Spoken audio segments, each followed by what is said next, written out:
नमस्कार विद्यार्थी मित्रांनो, पुन्हा एकदा मी आजच्या लेक्चरमध्ये तुमचं स्वागत करतो. आपण मोटिवेशन, कार्यप्रेरणा, अभिप्रेरणा हा हे युनिट आपण अभ्यासतोय. हे आपल्या सेमिस्टर सेकंडचं पहिलं युनिट आहे मॅनेजमेंटमधलं. तर त्याच्यामध्ये आपण त्याची इंट्रोडक्शन लक्षात घेतली मोटिवेशनची. त्यानंतर आपण मोटिवेशन ही संकल्पना काय आहे हे आपण लक्षात घेतलं. त्यानंतर त्याचे कार्यप्रेरणेचे जी काही व्याख्या आहे ती लक्षात घेतली आपण, आणि कार्यप्रेरणेचं महत्त्व आपण मागच्या लेक्चरना लक्षात घेतलेलं आहे. आपल्याला माहिती आहे की मनुष्यास ऐकल्यानं, पाहिल्यानं, वाचल्यानं आणि स्पर्शानं निर्माण होणारी स्पंदने जे असतात ते मेंदूपर्यंत जाऊन पोहोचतात, आणि त्यामुळे माणसाच्या ज्या काही भावना आहेत त्या उल्हासित होतात, शारीरिक हालचाली त्याच्या अनुकूल होतात, आणि त्या व्यक्तीस मग एक उत्साह किंवा स्फुरण ज्याला आपण म्हणतो ते स्फुरण चढतं. त्यालाच प्रेरणा असं म्हणतात. आता ह्या प्रेरणा असतात, ह्या सकारात्मक असतात किंवा नकारात्मक असतात हे आपल्याला माहिती आहे. सकारात्मक प्रेरणेतून आपल्याला आनंद मिळतं, सुख समाधान मिळतं, आणि नकारात्मक ह्याच्यातून आपल्याला दुःख मिळतं, संताप, आपला संघर्ष हा निर्माण होत असतो. आपली जर प्रेरणा ही कर्तव्यपूर्तीशी संबंधित असेल तर त्याला कार्यप्रेरणा असं म्हणतात. तर ह्या कार्यप्रेरणा असतात, ह्या कोणत्या असतात त्या आपण या आजच्या टॉपिकच्या अंतर्गत याला एक्स्ट्रिन्सिक आणि इंट्रिन्सिक मोटिवेशन, बाह्य आणि आंतरिक कार्यप्रेरणा असं या ठिकाणी म्हटलं गेलेलं आहे. तर विद्यार्थी मित्रांनो, आपण याच्यामध्ये ज्या दोन कार्यप्रेरणा या ठिकाणी सांगितलेल्या आहेत त्याचे थोडासा डिटेल अभ्यास या ठिकाणी आपण करतोय. आता हा अभ्यास आपण करत असताना आपल्याला हे लक्षात घेणं आवश्यक आहे की कोणतंही कार्य करायचं असेल तर त्याला मोटिवेशन देणं महत्त्वाचं आहे. आता हे मोटिवेशन देत असताना, कार्यप्रेरणा देत असताना कोणत्या व्यक्तीला कोणती कार्यप्रेरणा कोणत्या वेळेला किती प्रमाणात द्यायला पाहिजे हा निर्णय देखील खूप महत्त्वाचा असतो. कारण तुम्ही एखाद्या व्यक्तीला चुकीची कार्यप्रेरणा दिली तर त्याचा फायदा होण्याच्या ऐवजी त्याचं मे बी उलटा परिणाम होण्याची शक्यता जास्त आपल्याला त्या ठिकाणी पाहायला मिळते. म्हणजे याचाही आपल्याला, म्हणून आपल्याला काही कार्यप्रेरणा कोणती असतात, त्या अंतर्गत कोणत्या असतात आणि बाह्य कोणत्या असतात हे आपल्याला लक्षात घेणं आवश्यक आहे. आता बाह्य कार्यप्रेरणा असतात ह्या कार्यापासून वेगळ्या असतात. कार्य करीत असताना अभिप्रेरणा उत्पन्न होत नाहीत हे लक्षात घ्या, ते आपल्याला परंतु त्याचा फायदा मात्र होतो. हार्ट्झबर्ग हे जे काही फ्रेडरिक हार्ट्झबर्ग आहेत, आपल्याला पुढे त्यांचा या टॉपिकच्या अंतर्गत सिद्धांत अभ्यासायचा आहे. बाह्य कार्यप्रेरणा ते आरोग्यविषयक घटक असं म्हणतात. त्याने दोन घटक केलेले आहेत, एक प्रेरित घटक आणि दुसरे आरोग्यविषयक. त्यांचा द्विघटक सिद्धांत हार्ट्झबर्ग यांचा प्रसिद्ध आहे. तर त्याच्यामधला जो आरोग्यविषयक घटक आहे ते या बाह्य कार्यप्रेरणेशी संबंधित आहे असं ते म्हणतात. आता हे घटक कार्याच्या परिस्थितीशी संबंधित असतात. आता बाह्य आहेत म्हणजे बाह्य हे आपल्या लक्षात घ्यायला पाहिजे. बाह्य म्हणजे तुम्ही व्यवसायात कार्य करत असाल तर व्यवसायाच्या गेटच्या बाहेरचं असं आपण समजण्यासाठी, बाहेर म्हणजे लक्षात घ्या. अंतर्गत व्यवसायाच्या गेटच्या आतलं आपण म्हणतो, कसं घरात आणि घराच्या बाहेर, तसं व्यवसायात व्यवसायाच्या बाहेर, तसं आंतरिक आणि बाह्य हे आपल्याला लक्षात येऊ शकतं. आता ह्या ज्या काही कार्यप्रेरणा आहेत या कार्यप्रेरणा ह्या आपल्याला या ठिकाणी लक्षात घ्यायच्या आहेत. याच्यामध्ये ह्या ज्या बाह्य कार्यप्रेरणा आहेत त्या कोणत्या आहेत? वेतन. आता तुम्ही काय म्हणाल की वेतन हे व्यवसाय देत असतं आणि ते जर व्यवसायाचा मालक आणि याचाच आमचा संबंध असतो. बरोबर आहे, तुमचं बरोबर आहे. परंतु वेतन हे जे आहे, आता ज्यावेळेला तुम्ही हार्ट्झबर्गचा सिद्धांत अभ्यासाल त्यावेळेला हे वेतनाच्या पद्धतीचं तुम्हाला हे सगळं लक्षात येईल. वेतन जरी आपल्याला व्यवसायाचे प्रमुख देत असेल तर ती बाह्य कार्यप्रेरणा आहे, ती आंतरिक कार्यप्रेरणा नाही. कारण मी जे आता काही म्हणतोय ते तुम्ही जरा लक्षपूर्वक ऐका. वेतन जे आहे ना, हा समाधान देणारा घटक नाही आहे. वेतन हा असमाधान निर्माण करणारा घटक आहे, हे लक्षात घ्या. मग पुढं आहे बोनस आहे, कमिशन आहे, मोबदला आहे, ह्या सुद्धा गोष्टी त्याच्यामध्येच येतात. म्हणून त्याला बाह्य असं म्हटलेलं आहे. कारण वेतन जर तुम्हाला पगार झालं ते तर त्यात पगार झाला याचं फक्त समाधान असतं. पगार किती झाला आणि कितीही जरी झाला तर तो तुम्हाला कमीच असतो. मला आहे तो पगार खूप आहे असे म्हणणारे लोक तुम्हाला दुर्मिळ पाहायला मिळतील. बोनस मिळाला त्याला एवढा मिळाला, मला एवढा मिळाला. कमिशन त्याला एवढं मिळालं, मला तेवढं मिळालं. अरे पण मिळालं ते तुला तुझ्या जे काही योग्यता आहे त्याच्या प्रमाण आहे का? असेल तर ठीक आहे, दॅट्स ऑल. आता माझ्यापेक्षा ह्याला पगार जास्त आहे, माझ्यापेक्षा त्याला पगार जास्त आहे, हे हे कम्पॅरिझन तुम्ही कोणत्या बेसवर करू शकता? हे कम्पॅरिझन तुम्ही मार्काच्या बाबतीत करतात का? मला माझ्यापेक्षा त्याला जास्त मार्क आहेत, नाही ना तू हुशार आहे. मग तसं ज्याला पगार आहे तो हुशार आहे, तो जास्त काम करत असेल. पण आमचं होतं तो माझ्यापेक्षा कमी काम करतो तरीसुद्धा त्याला जास्त पगार आणि मला कमी पगार. म्हणजे वेतन हा असमाधान देणार. हे आपण आणि हर्झबर्गच्या सिद्धांतामध्ये डिटेल बघणार. निवृत्ती वेतन हा सुद्धा बाह्य आहे. जीवन विमा तुम्ही जे काही इन्शुरन्स उतरता हा सुद्धा बाह्य आहे. विश्रांतीच्या वेळा हे सुद्धा बाह्य करणं पाहिजे. 10 मिनटे दिली तर 15 मिनटं का नाही, 15 मिनटं तर 20 नाही, 20 मिनटं असेल तर अर्धा तास का नाही, अर्धा तास दिलं तर 1 तास का नाही वगैरे. 1 तास दिले असेल तर एकच असते, 3 सुट्ट्या पाहिजे. हे वाढत जातं सगळं. मग सुट्ट्या वर्षातनं फक्त 12च का सुट्ट्या, महिन्यातनं एकच सुट्टी होय वगैरे. अरे पण रविवारी पण सुट्टी असते ना, आणि वर्षात 52 रविवार असतात.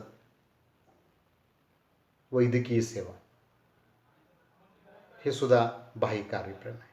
शैक्षणिक आणि मनोरंजन सवलती बाह्य आहे. कॅन्टीन सुविधा असेल, कर्ज योजना असेल, ह्या सगळ्या बाह्य कार्य.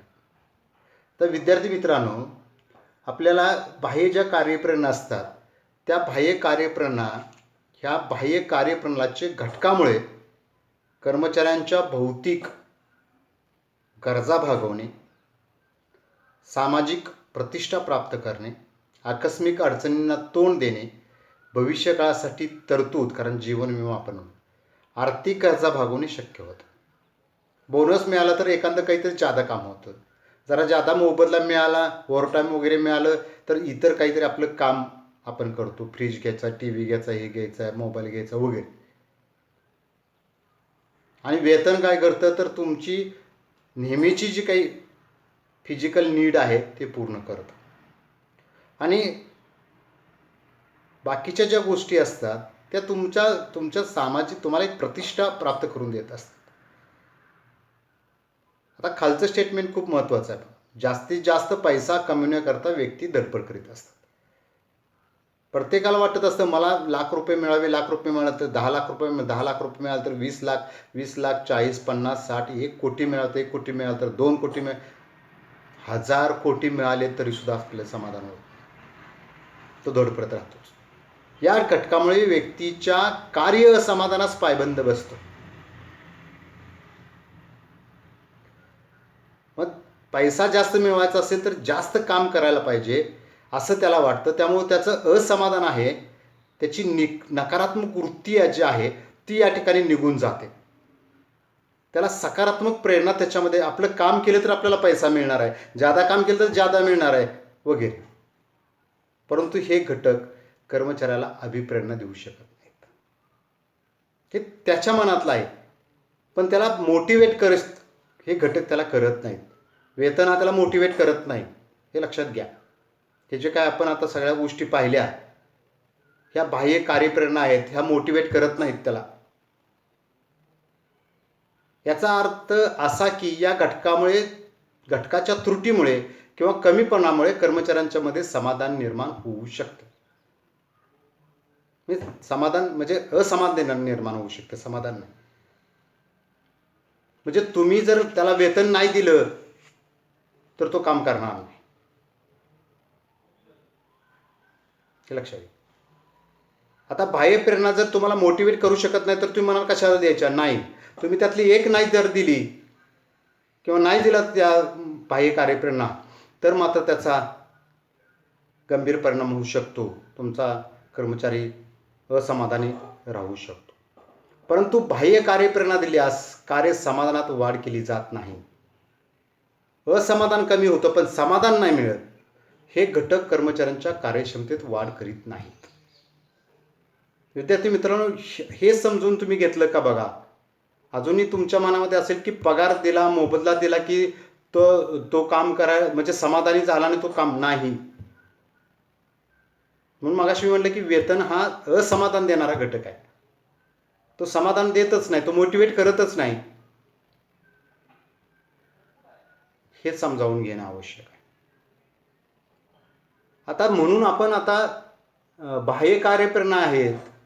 कर्मचाऱ्यांच्यामध्ये वाजवी समाधान पातळी राखण्यासाठी या घटकांची आवश्यकता असते. तो असमाधानी राहू नये. साधारणतः समाधानी राहू दे, असमाधान न्यूट्रल राहावा म्हणून द्यायचे. या घटकामध्ये विशिष्ट प्रमाणापेक्षा अधिक वाढ केल्याने कर्मचाऱ्यांना कोणतेही समाधान दिले जात नाही. पगार वाढवला म्हणून तो मोटिवेट झाला असं नाही. तो वाढवला तर ह्याचा किती वाढवला, त्याचा किती वाढवला, एवढाच वाढवलावी असं असतं. तथापि या घटकामध्ये प्रमाणापेक्षा अधिक घट केल्यास कर्मचारी असंतुष्ट होतात. हे मात्र आपण समजावून घेणं खूप महत्त्वाचं आहे. बाह्य कार्यप्रेरणा घटक व समाधान निर्माण करणारे असून ते कर्मचाऱ्यांना कार्यप्रेरित करू शकत नाहीत. ह्यात आपण लक्षात घेतलेलं आहे. म्हणजे बाह्य कार्यप्रेरणा दिल्या तुम्ही तर तो समाधानी होत नाही, त्याची कार्यक्षमता वाढत नाही. पण ह्या कार्यप्रेरणा जर तुम्ही दिल्या नाहीत, कमी दिल्या, तर मात्र तो असमाधानी होतो. म्हणून असमाधानी होऊ नये. मोटिवेट होऊ दे, नाहीतर न होऊ दे, पण असमाधानी राहू नये. कारण तो असमाधानी राहिला तर त्याचा उत्पादनावर, उत्पादकतेवरती, व्यवसायावरती, सगळ्याच गोष्टीवरती परिणाम होणार. म्हणून तो असंतुष्ट राहू नये, असमाधान राहू नये. म्हणून ह्या बाह्य कार्यप्रेरणा जी यादी आहे आपण जी वाचली, त्या यादीप्रमाणे तुम्हाला शक्य तेवढ्या या बाह्य कार्यप्रेरणा कर्मचाऱ्यांना देणं आवश्यक आहे. आता आपण आंतरिक कार्यप्रेरणाकडे जाऊया. ह्या आंतरिक कार्यप्रेरणा खूप महत्त्वाच्या आहेत, कारण त्या मूलभूत असतात आणि त्या कार्य करीत असताना जाणवतात. काम करत असताना तुम्हाला जाणवतं तुम्ही उत्साही आहात का, तुम्ही समाधानी आहात का, हे. आणि तुम्ही त्याला काम करत असताना त्याच्या पाठीवर थाप मारली, अरे वा छान काम करतोयस. इतकंच काय, मी परवा 2 दिवसापूर्वी वाचलं, तो एखाद्याच्या पाठीवरती तुम्ही थाप मारली तर त्याच्या अँटीबॉडीज वाढतात. त्याचं कौतुक केलं, तो समाधानी असेल तर. बघा, एखाद्याच्या वाढदिवसाला किती उत्साहित असतो आपण, काही न करता, कारण त्याचा वाढदिवस असतो. एखाद्याचे आनंद, एखादं लग्न असेल तर किती उत्साही असतो. तेच इतर दुःखद घटना असेल तर आपण दुःखी असतो. मग आणि तुम्हाला काय करतो आपण, आनंदात असेल तर आपण ताकद इतकी वाढते, क्षमतेपेक्षा आपण जास्त काही करायला जातो. 4 घास आपण जेवायला बसलो सुद्धा 4 घास आपण जास्त जेवतो, त्याचा वाढदिवस आहे म्हणून. कर्मचाऱ्यांना आंतरिक कार्यप्रेरणेने कार्य करीत असताना समाधान प्राप्त होते. वाढदिवस असतो दुसऱ्याचा, पण आनंद आपल्याला होत असतो. तो बिचारा किती खर्च होणार या प्रेशरखाली असतो, पण आपण त्याचा वाढदिवस आहे उदो करायला मिळणार म्हणून आपण आनंदी असतो. यामुळे कर्मचाऱ्यांना सामाजिक आणि प्रतिष्ठेच्या गरजांची पूर्तता होत असते. त्याच्यात सोशल नीड्स असतात किंवा सेल्फ एस्टीम नीड्स असतात, त्या पूर्ण होत असतात. ह्या गरजांच्या बाबतीमध्ये सुद्धा आपल्याला तो अब्राहम मास्लोचा गरज विषयक सिद्धांत यानंतर आपल्याला लगेच अभ्यासायचा आहे. त्यावेळेलाही तुम्हाला ह्या सगळ्या गोष्टी आणखी जास्त क्लिअर होतील. विशेषतः या प्रेरणेचे स्वरूप आर्थिकेतर असते. म्हणजे पैसा दिला की समाधान मिळतं आणि पैसा दिला की लोक काम करतात, हे मोटिवेशनमध्ये अपेक्षित नाही. बाह्य कार्यप्रेरणेमध्ये तुम्ही त्याला कितीही पैसा द्या, तो समाधानी होत नाही, कार्यावरती फार मोठा परिणाम होत नाही. आंतरिकमध्ये तुम्ही त्याच्या पाठीवर थाप मारा, त्याचा मान सन्मान करा, त्याचा सत्कार करा, त्याला त्याचा पेपरमध्ये फोटो छापून आणा, चार चौघामध्ये त्याचं कौतुक करा, त्याचा कामाचं अप्रिशिएशन करा. आर्थिकेतर आहे, पैसा सोडून सर्व. त्याच्याशी चांगलं तुम्ही बोला, त्याच्या कुटुंबाची चौकशी करा.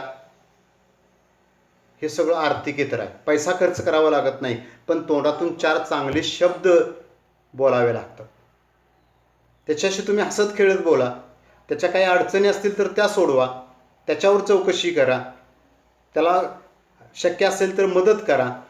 हे सर्व त्याच्यामध्ये येतं. आता ही यादी बघा, प्रशंसा, असा मान सन्मान, त्याच्या कामाचं अप्रिशिएशन करावं. त्यानं तुमच्या नकळत एखादं काम केलं असेल तर त्याची दखल घ्या. ॲज अ मॅनेजर म्हणून तुम्ही ज्यावेळेला उद्या काम करत असताना त्यावेळेला खालच्या माणसाची दुसऱ्याजवळ मापं काढण्यापेक्षा, तो कसा काम चुकारपणा करतो हे करण्यापेक्षा तो किती चांगला हे सांगा. एखाद्याला तुम्ही चांगलं म्हणलं ना ते कोण सांगायला जात नाही, पण एखाद्याला तुम्ही वाईट म्हणा तो त्याला लगेच सांगायला जातोय. ही मानवी प्रवृत्ती आहे. मी सुद्धा हे सगळं करत असतो. म्हणून उद्या तुम्ही ज्यावेळेला नेतृत्व करणार असता एखाद्या ठिकाणी, मॅनेजर, सुपरवायझर असाल, तुमच्या हाताखाली 4-2 लोक, 40-50 लोक, 4,000 लोक काम करत असतील, तर तुम्हाला ह्या गोष्टी केल्या. मान सन्मान, अगदी लहान मुलाचा सुद्धा मान सन्मान. तुम्ही जाताना रस्त्यात कुत्र्याला जर तुम्ही हे केलं, हिडीस पिडीस केलं, तर ते भुकते, तुम्हाला डाय पडते तुमच्या. तुम्ही जाता येताना गाडीवर असं काय असं पाठीमागं लागतं, तेच तुम्ही त्याच्या पाठीवरनं हात फिरवा. त्याला शक्य असेल तर खायला द्या. बघा ती किती इनामदार राहते. म्हणून दुसऱ्याची प्रशंसा. आणि तुम्ही मला सांगा, दुसऱ्याबद्दल एक 4 शब्द आपण चांगले बोलले म्हणून काय नुकसान होतं हो तुमचं? आता मी वर्गात घोषित केलं की अमुक अमुक याचा पहिला नंबर आला, टाळ्या वाजवतो. मनापासून नाही वाजवत, आला असेल, कुणाच तरी येणार होता, ह्याचा आला. असलं जर असेल तर काय.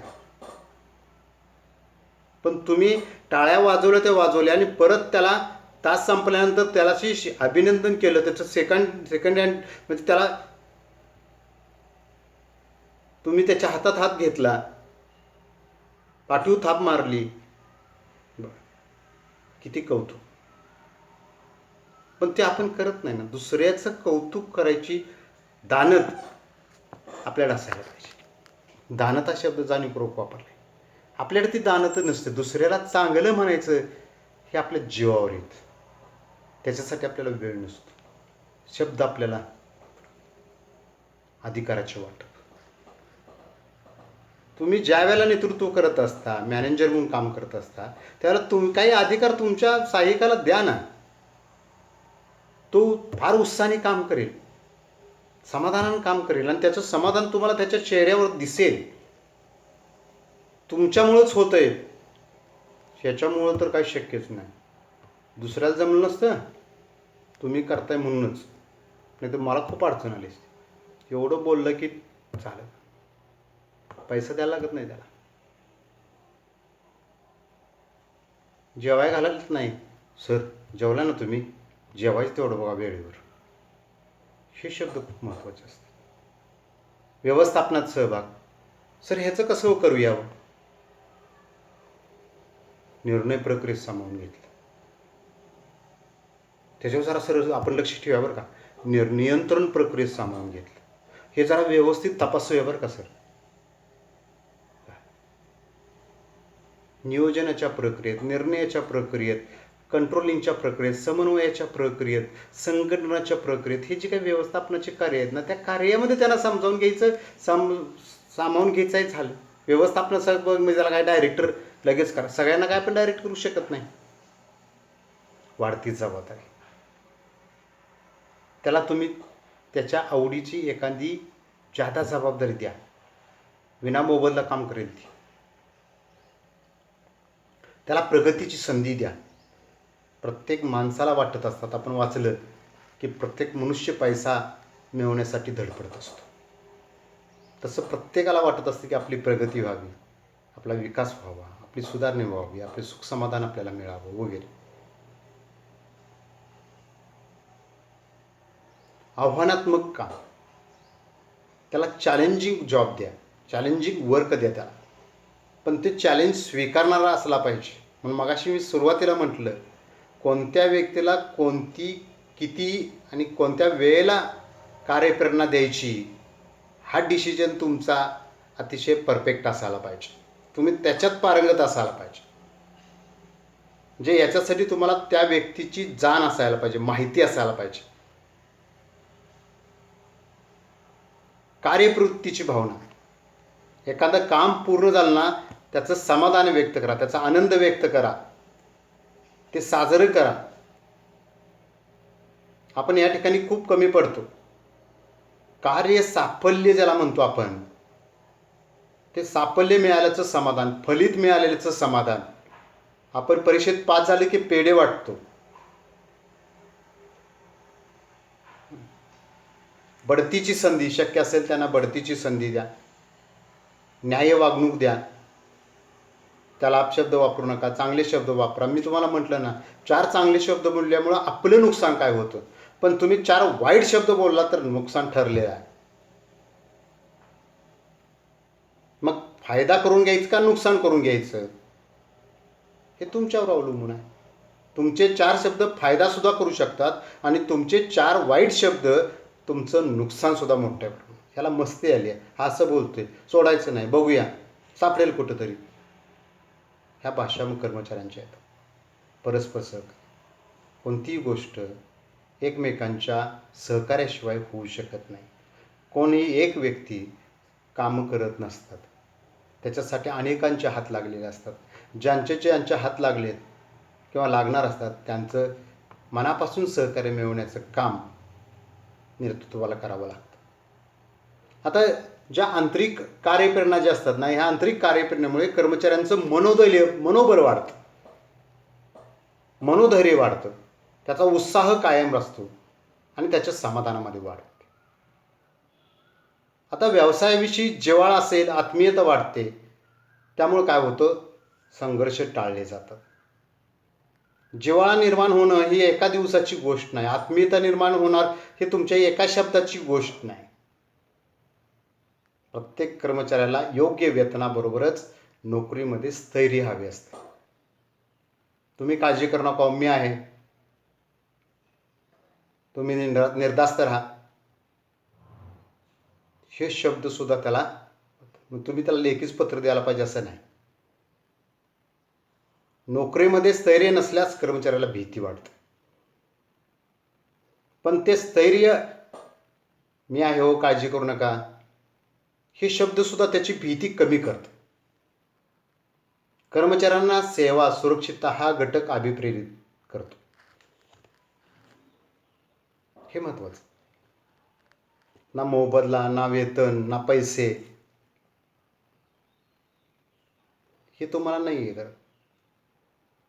स्वच्छ जागा, भरपूर सूर्यप्रकाश, खेळती हवा मुबलक प्रमाणात असेल तर कर्मचाऱ्यांना उत्साह वाटतो. तेच कोंदट वातावरण असेल, अंधुक प्रकाश असेल, हे आणि अस्वच्छता असेल, कचरा तिथंच पडलाय, त्यातच काम करतायत, नाही, नैराश्य राहतं कामामध्ये, उत्साह राहत नाही, निरुत्साह राहतो. म्हणून आपल्याला स्वच्छ हवा ठेवायची आहे, भरपूर सूर्यप्रकाश द्यायचा आहे, खेळती हवा ठेवायची आहे. मग त्याला वर्किंग कंडिशन म्हणतात, कार्य परिस्थिती. आणि त्याला असा शब्द असतो आपला आपण वापरतो की साऊंड वर्किंग कंडिशन. साऊंड म्हणजे आवाज नव्हे, तर साऊंड म्हणजे चांगली. चांगल्या कामाची पूर्तता केल्यानंतर वरिष्ठांनी त्याची प्रशंसा करावी असे प्रत्येक कर्मचाऱ्याला वाटते. आणि हे स्वाभाविक आहे, हे अपेक्षित आहे, किंवा नैसर्गिक आहे असं म्हटलं तरी हरकत नाही. आणि प्रशंसा केल्यामुळं त्याचं मानसिक समाधान वाढतं. जे पैशानं वाढू शकत नाही ते मात्र या ठिकाणी प्रशंसेने वाढू शकतं. कर्मचाऱ्यांना त्यांच्या कार्यासाठी आवश्यक असणारे अधिकार दिल्यास त्यांच्यात कार्याची प्रेरणा निर्माण होते. विद्यार्थी मित्रांनो, हे अधिकार द्यायचे आहेत म्हणजे त्याच्या कागदावरती अधिकार द्यायचे आहेत, आपले सगळे अधिकार घालवायचे आहेत, त्याला पूर्ण अधिकार द्यायचे आहेत असं नाही आहे, हे लक्षात घ्या. आपल्या अधिकारात आपण काही अधिकार द्यायचे आहेत. त्याला डिलेगेशन ऑफ अथॉरिटी, अधिकार प्रदान असं म्हणतो आपण. हे तुमच्या अधिकारात द्या ना. तुम्ही सगळे अधिकार वापरू शकता का? तेवढा वेळ आहे का तुमच्याकडं? त्यापेक्षा काही किरकोळ अधिकार असतील, काही कमी महत्त्वाचे अधिकार असतील, द्या ना त्यांना, करू दे ना.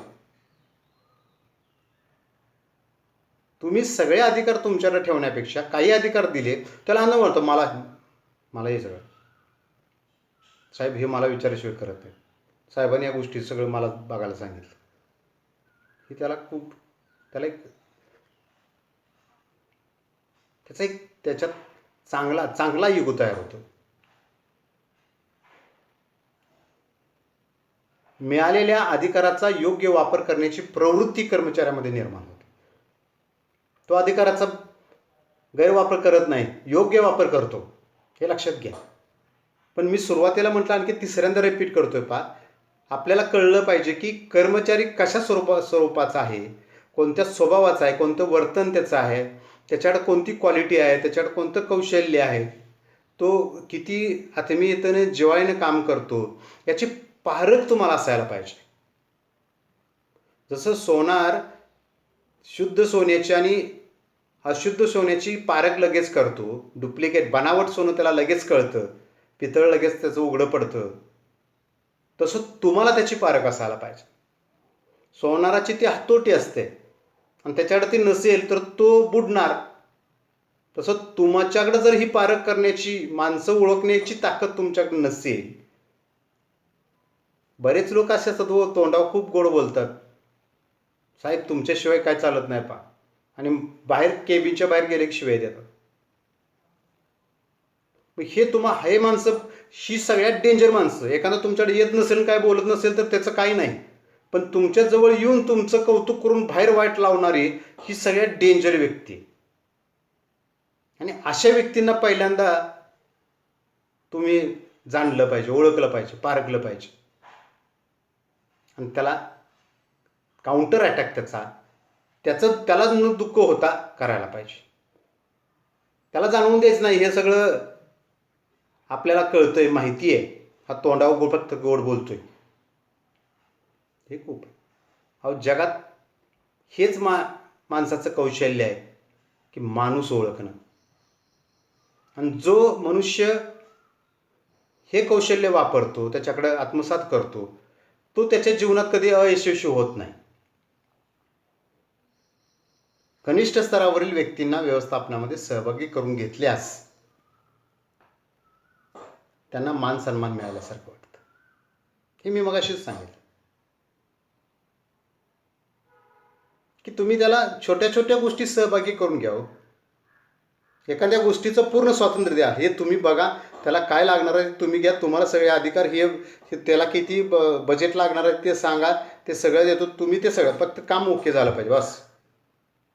त्याला खूप हे मला सोपं,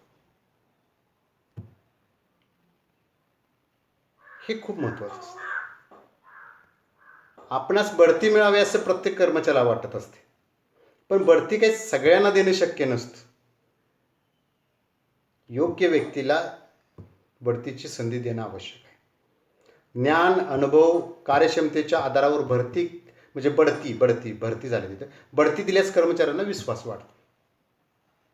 योग्य व्यक्तीला तुम्ही जर प्रमोट केलं तर बाकीचे काही बोलू शकत नाही. त्याला माहीत असतं हा आपल्यापेक्षा ज्ञानी, अनुभव आणि कार्यक्षम आहे. बढतीच्या अपेक्षेने ते कार्यप्रेरित होऊन कार्य करतात.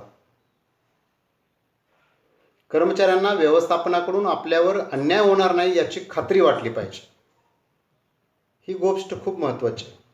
काही झाली तर मला व्यवसाय किंवा व्यवसायाचे प्रमुख मालक अंतर देणार नाहीत किंवा माझ्यावर अन्याय करणार नाहीत, माझा नेहमी न्याय विचार करतील, अशी भावना त्याच्यामध्ये असायला पाहिजे. हे खूप महत्त्वाचं आहे. थोडक्यात सर्व आंतरिक घटक हे कार्यप्रेरणा देत असतात. बाह्य याला आपण काय म्हटलं? बाह्य याला म्हटलं की आपण ते देत नाही, देऊ शकत नाही. पण या ठिकाणी आपण काय म्हणतोय की आंतरिक घटक जे आहेत हे कार्यप्रेरणा देत असतात. कर्मचाऱ्यांची उत्पादकता वाढवण्यासाठी हे घटक अत्यावश्यक असतात.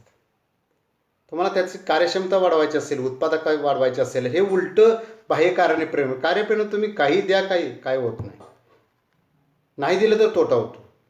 इथं दिलं की जेवढं जास्त द्याल तेवढं तुम्हाला त्याचे जास्त बेनिफिट्स मिळतील. आंतरिक घटक म्हणजे असे घटक की ज्याच्यामुळे कर्मचाऱ्यांना कार्यक्षमतेने कार्य करण्यासाठी कार्यप्रेरित केले जाते. अशा घटकामुळे कर्मचाऱ्यांना समाधान प्राप्त होते आणि त्यामुळे ते उत्साहित, उत्तेजित, प्रेरित होतात. आता बघा, सगळ्यात मगाच्यापेक्षा कसं आहे, यापैकी एखादा घटक दिला नाही तर कर्मचारी असमाधानी होत नाही.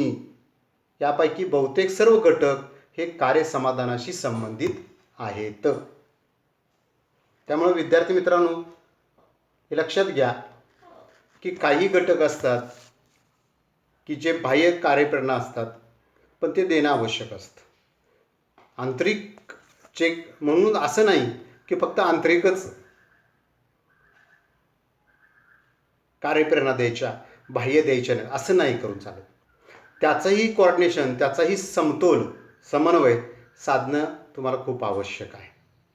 आजच्या तासाला आपण बाह्य कार्यप्रेरणा आणि आंतरिक कार्यप्रेरणा यांचा अभ्यास केला. विद्यार्थी मित्रांनो, MCQ याच्यावरती निश्चित येतील. तुम्ही हे सगळं शांतपणे ऐकलं, काही नोट्स काढून घेतले असतील.